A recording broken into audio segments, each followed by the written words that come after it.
If I know anything about our audience, it's that y'all love talking some ball, man. So let's talk some ball right now. Garrett Riley was asked in an interview about the offense and essentially said it's a very quarterback-friendly offense. So what does that mean? Quarterback-friendly is such a fun word to throw out there on Twitter and to sound smart and to sound like we're talking X's and O's. But what does that really mean?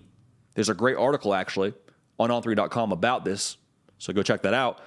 But let's break down what quarterback-friendly entails for Cade Klubnik in 23.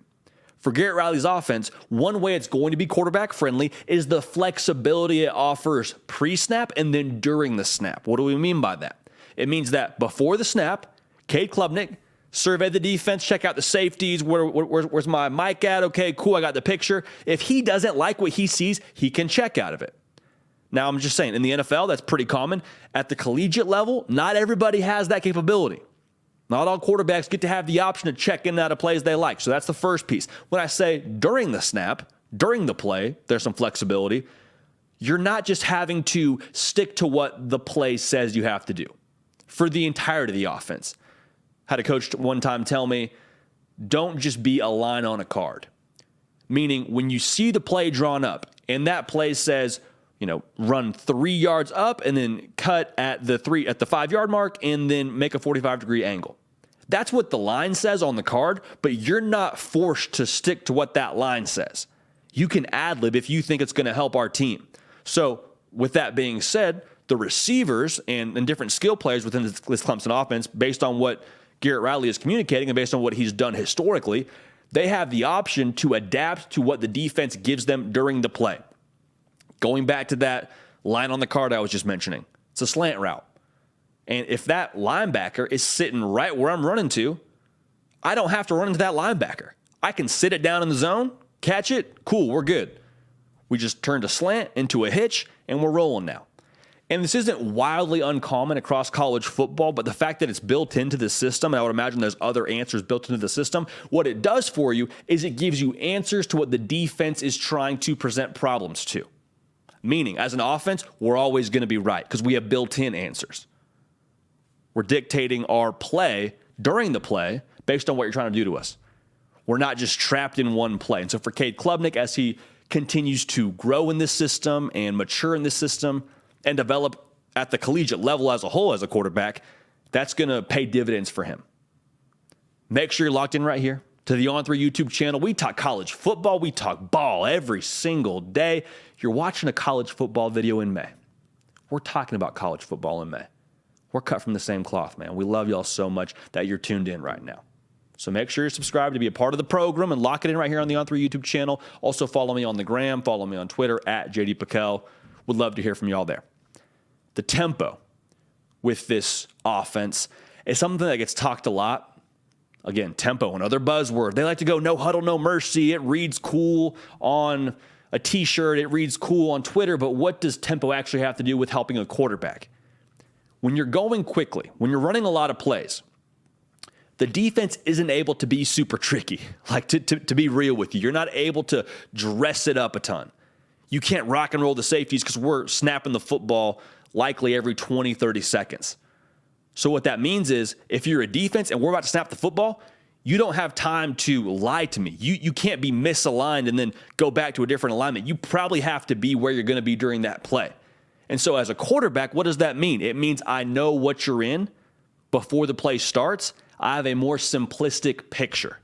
The defense can't fool me pre-snap. If you do want to try and fool me pre-snap and try and fake one kind of coverage and then rotate to it and trying to rotate to it before we snap the football, it means I'm probably snapping the football before you can get back to your coverage you're actually in, meaning you're already misaligned, meaning we probably have a good play coming our way. Does that make sense? It's hard to lie when things are happening so quickly, is probably the best way to say that for Cade Klubnik. So he's going to see a little bit more digestible pictures, which just allows him to play with his game. It just allows him to do what he does, which is spin the rock, man. There's no question about Cade Klubnik's ability. We've seen the ability. We saw it against North Carolina. We saw flashes against Tennessee. Will Shipley, his running back, came on this very show and told us, hey, listen, man, there was just a lot on his plate. It was his first game starting. 100% fair. I think that's absolutely a valid answer to what happened that night. But Cade Klubnik now in a new offense, I expect him to thrive, and I expect this team as a whole to thrive because of it. I mentioned Will Shipley. One more reason this offense is going to be quarterback friendly, they're going to run the football. People talk about Garrett Riley and what they did at TCU last year, and they like to think in snapshots. They think of the big pass plays to Quentin Johnston from Max Duggan, like to think of the explosive plays downfield, like to think of Max Duggan just dropping bombs. And those things all happened. Those things are all definitely fair snapshots to hold in your mind. But why did they happen? Because they were set up with the run game. TCU ran the ball 54% of the time. They were a run-first operation last year. Couple reasons why this is quarterback friendly. Like I was saying with tempo, easier picture, meaning if we're running the football, those safeties, they can't lie. They got to kind of help fill in run support so we have more room to throw the football to our wide receivers. That's one piece of it. The other piece of it is there's not as much on my shoulders if I'm the quarterback. It's not going to be air raid to where we got to drop back, throw it 60 times a game, and we're going to have as good a day offensively as our quarterback has. Like that's how it's going to be. We're going to live and die with the quarterback. No, not at Clemson. They're going to give the ball to Will Shipley and let him eat. They're going to give the ball to Phil Maffa and let him eat. That's how they're going to get down at Clemson. And then with that kind of balance, with that kind of tempo, then things open up for the rest of the offense. Then things make for easier throws, easier windows for Cade Klubnik to spin the rock into. So for Cade Klubnik, expect him to have a good year. Expect him to have a big year. A lot's being said about Clemson, and I'm just here to tell you, I wouldn't be so quick to partake in that Clemson slander. Yeah, maybe it's kind of the hot headline right now and the narrative reads well and there's things that you can piece together that would support your opinion. I'm just saying, man, I think this will be a more explosive offense for Clemson this coming season. I think we'll see a really solid year production-wise for Cade Klubnik. I think Will Shipley's one of the best backs in the country. Don't sleep on Clemson. Don't sleep on Clemson. More flexibility within the offense pre-snap and during the play. More flexibility when it comes to Cade Klubnik and his decision-making. More tempo, which is going to make for easier pictures. It's going to force the defense to be aligned in what they're actually going to be in pre-snap and not be able to lie so much. So easy picture for the quarterback, and they're going to run the football, which also helps the quarterback. More real estate to throw to.